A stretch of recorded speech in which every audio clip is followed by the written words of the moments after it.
Ndabaramukije mwese abakunzi b'urukundo gatatu TV, muraho murakomeye muri vyura. Yesu Kristo nagume abaho umugisha kandi agume abarinda kino cyorezo.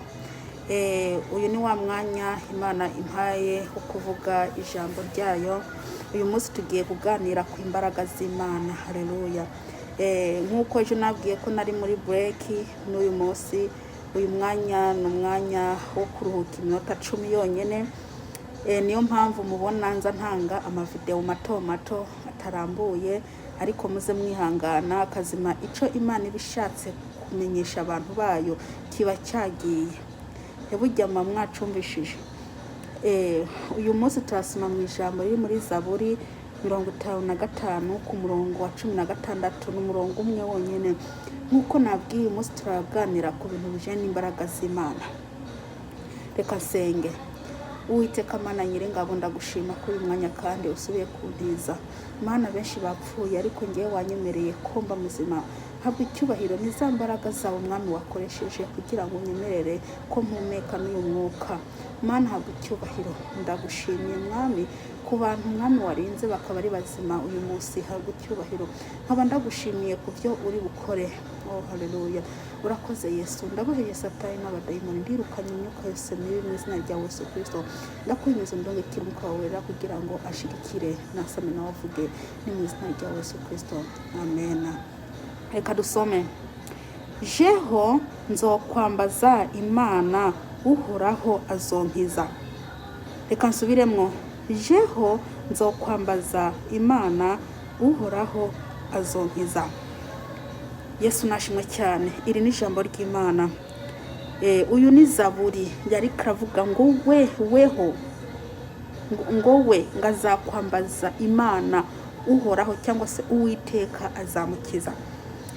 Bene data nshuti z'umusaraba, iyo turi mu bigeragezo cyangwa se tukaba turi mu bibazo, dukwiye kwambaza Imana. Ndakubwire, burya kubwira umuntu asanzwe ibintu byawe, ibibazo byawe ntaca gufasha. Ica gukora gusa, ica gufasha nico nuko kwamamaza, nuko kuvuga hose abatazi ingorane ufite bakazimenya, kandi ibyo ntago ari byiza. Ngo jeho nzokwambaza Imana, ngo njyeho nzakwambaza Imana. Reka ndababwire, imbaraga z'Uwiteka zirakora. Imbaraga z'Uwiteka ziraturinda. Iyo nk'akarorero mw'iki cyorezo cya corona, burya urazi ko aho uri kuragenda hose corona ibiriyo. Mu mabasi corona iriyo, hariho hose uri hose mwene data corona iriho. Ariko ivanye n'imbaraga z'Imana n'uburinzi bw'Uwiteka, Imana irakurinda ugataha uri muzima utanduye. Reka ndababwire, ese reba igihe corona yatangiriye n'uyu munsi ukaba uri muzima, ugira ngo aho ugenda hose harabuze abafite corona bagenda bahakorakora? Oya, ntibabuze. Ariko kubw'imbaraga z'Imana, Imana iracaturinze. Haleluya. Nk'akarorero, iyo umuntu aryamye, uraryama gusa ntuzi kuri bubyuke, ariko kubw'imbaraga z'Imana n'imbabazi z'Imana, Imana iragukangura igasubira kandi ikakwereka umunsi mushasha.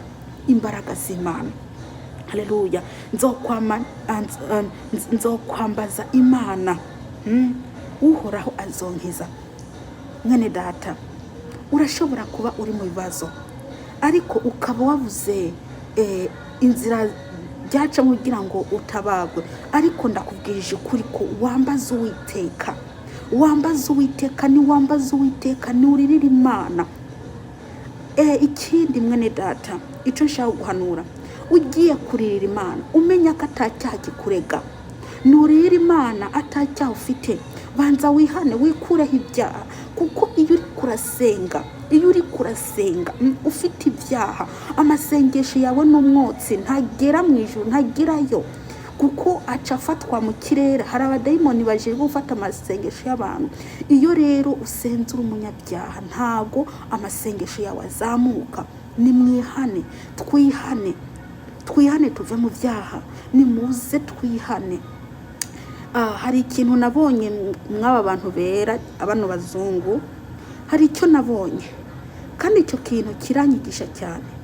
Icyo kintu nabonye ntibabesha kabisa, ntabwo babesha.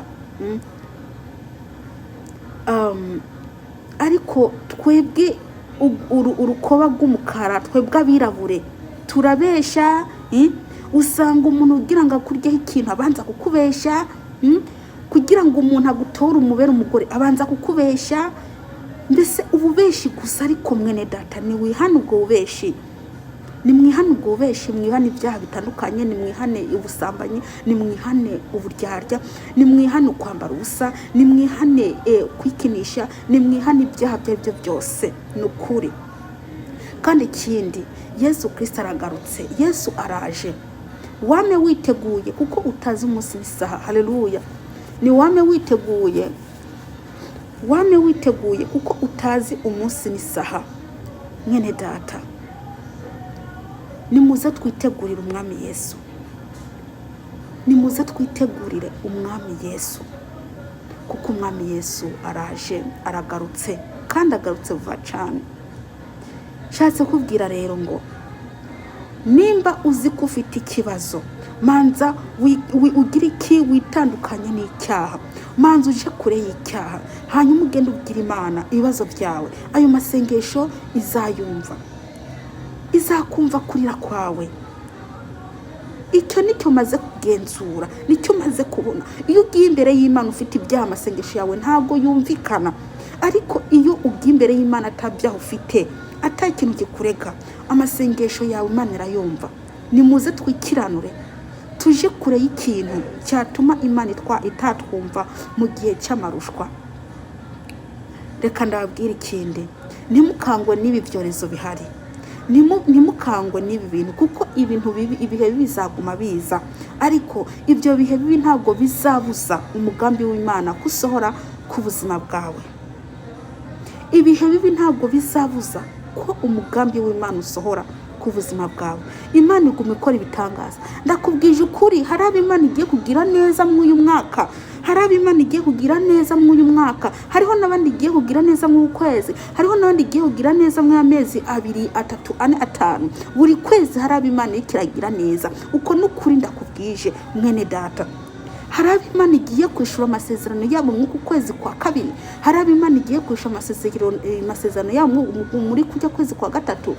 Hariho n'abo Imana igiye kwishura amasezerano yabo mu uyu mwaka wa 2021. Nuhumure rero, nuhumure ngo nuko ngibihe ari bibi ngo Imana icahagarika umugambi ku buzima bwawe. Oya, umugambi w'Imana ku buzima bw'abantu urendereye. Imana irakunda abantu, Imana irakunda abantu, ikintu yanga n'icyaha. Imana irakunda abantu, ikintu yanga n'icyaha. Mwene data, Yesu abaha umugisha. Ndasubiye mu kazi, iminota yanjye yarangiye. Nukuri, nuhumure. Icyo ndakubwiye nuhumure. Icyo uzi cyo, icyo Imana yaguteganirije ku buzima bwawe kizashika. Ntukangwe n'ibi bintu bitubaho, n'ibindi biri mu nzira biza. Ariko gumukiranukire Imana, gumukiranukire Imana. Uwiteka abaha umugisha kandi aguma barinda n'iki cyorezo. Reka senge.